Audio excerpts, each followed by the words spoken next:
rebuilding. A catastrophic failure, a new start. Physically, mentally, our careers, our businesses. Step back, first step, next step.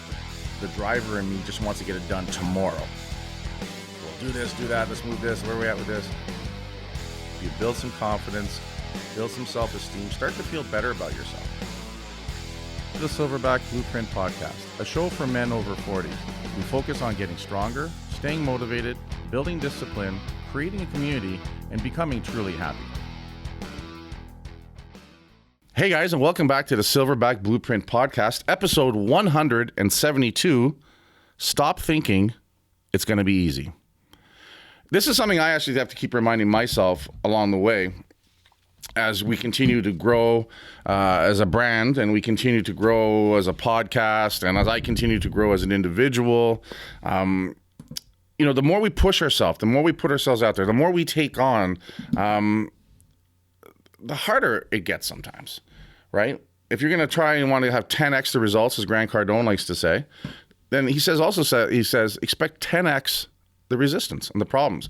And the reason it's coming up is last week I had one of those weeks. I had one of those weeks where just, if I threw 9 darts at the board, 8 of them missed and 1 just barely got on there.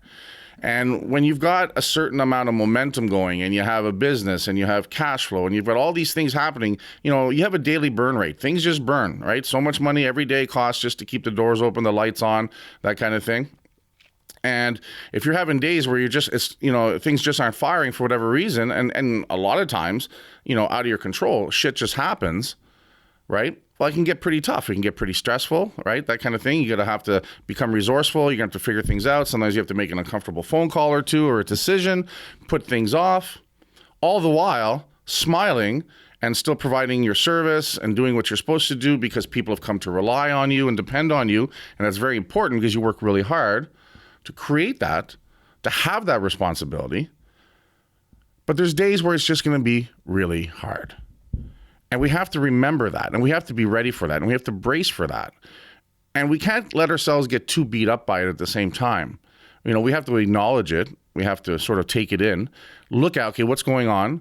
And a lot of times it's just a matter of, all right, I got to double down or 10x down on this. I just got to fucking work 5 more hours today. I got to make 10 more emails. I got to figure 5 more things out. Maybe I'm sitting behind a few things because I'm a little bit behind on them, right? Human nature, we still get behind on things. We procrastinate a little bit. And that sometimes comes to bite us down in the ass 30, 40, 60 days later. But we have to honestly understand, no matter what we're trying to do, what endeavor we have, is it lose weight? Is it make more money? Is it get a better job? Is it find a spouse? Is it, strengthen a relationship? Whatever it is, whatever a value that it is, there's going to be days where it's going to be tough. So we have to get it out of our head that it's supposed to be easy. It's not supposed to be easy. Easy is weak. Easy means you've got nothing on the line. And we have to remind ourselves that, that we're blessed to have struggles when we're trying to do things and get things done, because that means we're doing things and we're getting things done. You don't step to the next level without there being resistance. We've talked before about the resistance. That's just part of it. That's part of it. That's something that you have to remind yourself and you have to take on and accept that when you're trying to lose 25 pounds, you know what? There's going to be times where you're going to sit there and you're just going to dream about cheesecake. And maybe you can't go to the party because it's too tempting. Or if you're at a party and everyone's like, come on, come on, come on, right? They don't know what your struggle is, or they don't give a fuck, or they have no discipline themselves. So the last thing they want to see is you have discipline for whatever reason. Those are some of the tough times. Losing 25 pounds isn't easy. And to be honest, that's why if you haven't lost it yet, it's because you think it's going to be easy. Or you back away from the hard. The hard is getting up every day and having your food ready. The hard is making sure that you go and work out every day. Not that you want to and not that you feel like it. I think we have to understand that that's taken out of the equation. Not that you feel like eating better, not that you feel like going to work out, especially at the beginning, but you must and you have to, because that's the only way you're going to get that goal that you're after. No one gets stronger without training, without resistance training. In fact, weight training is a perfect example of it's not easy. The heavy weight, the reps, the sets, it's hard. But that's how you get stronger. Look around yourself in the gym next time. Look at your own workout. Are you hitting 8, 9 exertion at a level out of 10? Are you sweating? Are you uncomfortable? Are you breathing hard? Are your muscles burning? Well, if they're not, then you're not going to be getting the results that you think you are. You may be going through the motions. And yeah, absolutely, being in the gym is better than surfing the couch and watching Netflix for 4 hours. Absolutely. But it's not enough to keep you moving forward. It was enough when you first started because you were weaker and your conditioning was poor and you were, it was fresh.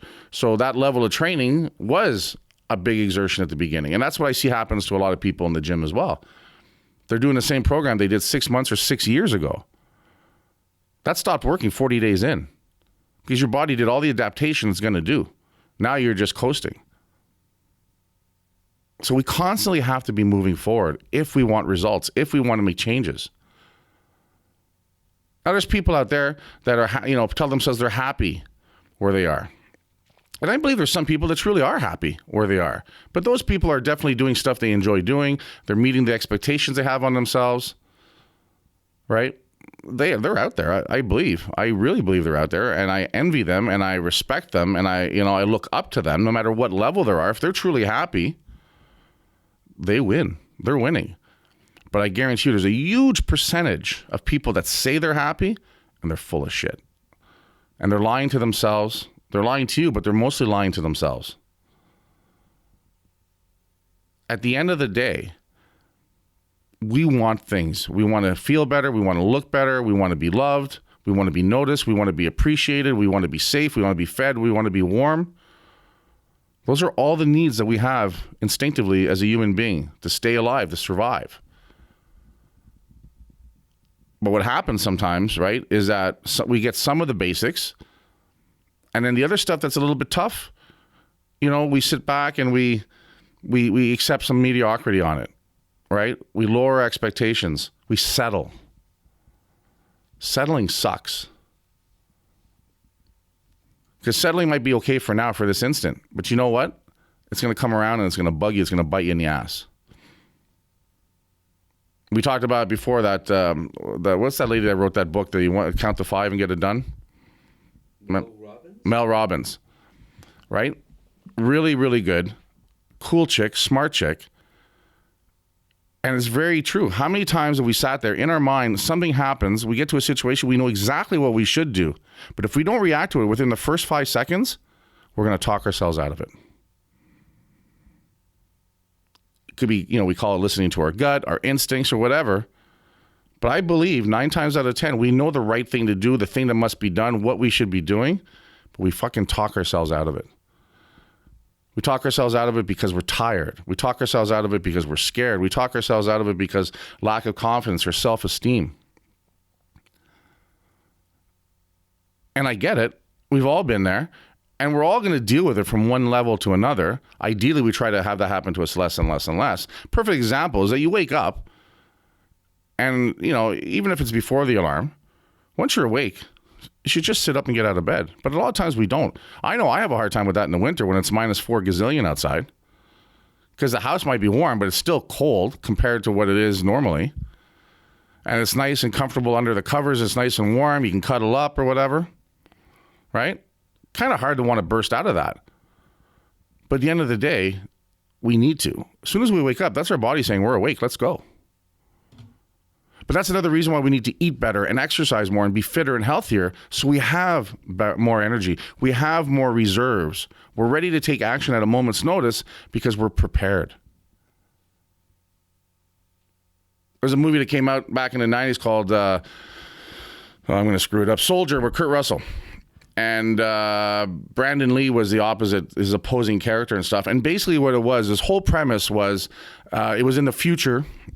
And there was all these battles on different planets and stuff. And a program that was there is that kids were selected from birth, just under genetics, and were raised from the very beginning to become soldiers.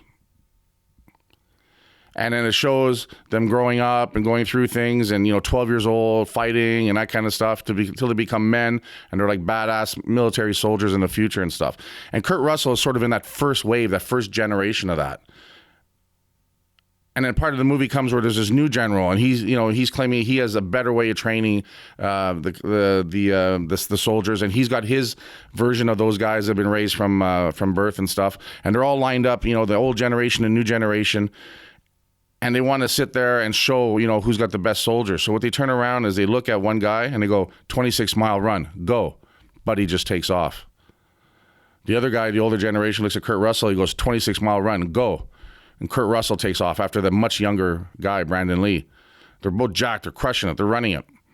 Fast forward, Brandon Lee comes and around the corner and wins, and Kurt Russell barely loses. But he was all after. He was all out. And what I really thought was cool about that scene is that these two guys, at a moment's notice, were ready to run a fucking marathon.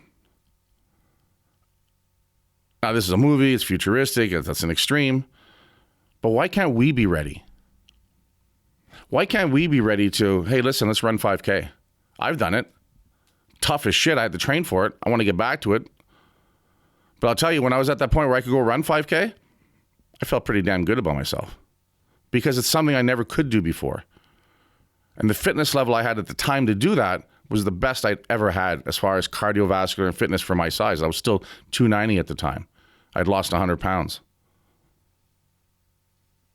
But the confidence knowing that I could do it was really sharp. Because that also meant I could go play a softball game at a drop of a hat and shag down a bunch of home runs. I could go golf 2 days in a row. I could do a whole bunch of stuff that when I was 400 pounds, there's no way I could have done. But that took work. That wasn't easy. But I think that's the key, though, guys, is for us to get to the point where we can handle a lot of stuff that gets thrown at us. Because then it opens up a bunch of doors. We can do a lot more stuff. We can get into a lot more things. We're going to be excluded from less things. We're going to be able to do stuff. And you know what? There's also a part of it where, there's going to be other 50-year-olds looking at you and going, Jesus Christ, I wish I could do that. There's going to be other 42-year-olds out there looking at you and going, wow, buddy, you can take his shirt off and mow the lawn. I can't even mow the lawn.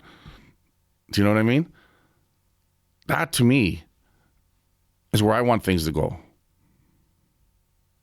But don't kid yourself. None of it's going to be easy. It's not going to be easy because we've let ourselves go. We've let too many things get in the way. We've become weak mentally and physically. We've neglected certain things. We've neglected our nutrition. We've neglected our health, our fitness. Even guys like me, I'm strong in the gym and I'm back in the bodybuilding and I'm lost 40 pounds at this point and I'm feeling much better. But I know there's a long way to go before I can pound out that 5K again. But I want to get there. But I also know that's not going to be easy. But what's really cool is having those daily challenges as well, because those give you purpose. They give you a reason to get up. You have to get up because you got this, and this to get done. And you have to get a bunch of stuff done by noon because you have something else going on.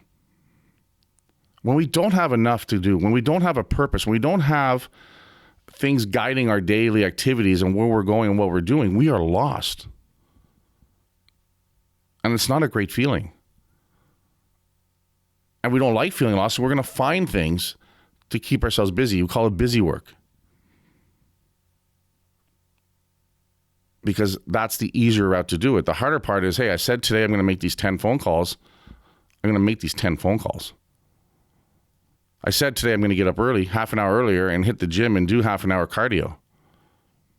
That's the hard stuff. That's the stuff that no one likes to do, especially at first. After a while, once you get really fit, it becomes part of your life, and you see what it does for you and what it means for you and what the end result is. That shit fires you up. But you're not getting there day 2.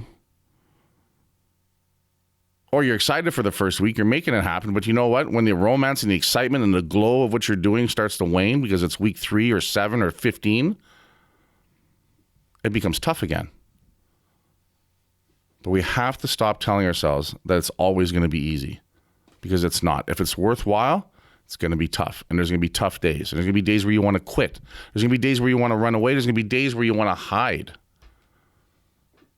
But that's the reality of it. And not running away and not hiding is what makes us stronger. It's what makes us better. When we turn into the resistance, as scary as it might be, as difficult as it might be, it's better. We're better, and we get better. And we'll solve problems so they stop coming around. I'm tired of this thing happening. Then fucking solve it. But that's not going to be easy. But I think you really need to. There's a quote out there you see all the time: embrace the suck, embrace the suck. Nothing worthwhile is ever going to be easy to get to. Because what's easy and we attain, we don't respect. We don't feel great about. It doesn't build our self-esteem. If your goal honestly in life is just to make it to Friday every week, those are some pretty shitty low standards. Now, if you're getting the shit kicked out of you this week and it's about surviving till Friday, well, that's a different story. But you see what I mean? Two different circumstances, and they each mean something very, very different. If you're just sitting there living for Friday every week of your life, those Saturday and Sunday are never going to be enough to make you feel great about things, because it's only 2 days versus the 5. But you've resigned yourself to be miserable for 5 days a week. That's crazy. But it's not going to be easy. Stepping out of your comfort zone, tough. That's why very few people do it. Stepping outside your comfort zone consistently, even tougher. That's why even less people do it. And you're going to get knocked around, you're going to get bumped down, you're going to get knocked down. You got to get back up, regroup, and go after it again. It's that simple. Yet it's that difficult. Stop thinking it's going to be easy, guys. Because the moment it's easy, it has no value. That's all I got to say for now on that, guys. Head on over to iTunes, leave us a 5-star rating and a review. Head on over to hostilegear.com. Use the code word Silverback to get a Stop Thinking It's Easy hoodie. And as always, guys, work hard, motherfuckers, and I'll talk to you guys later.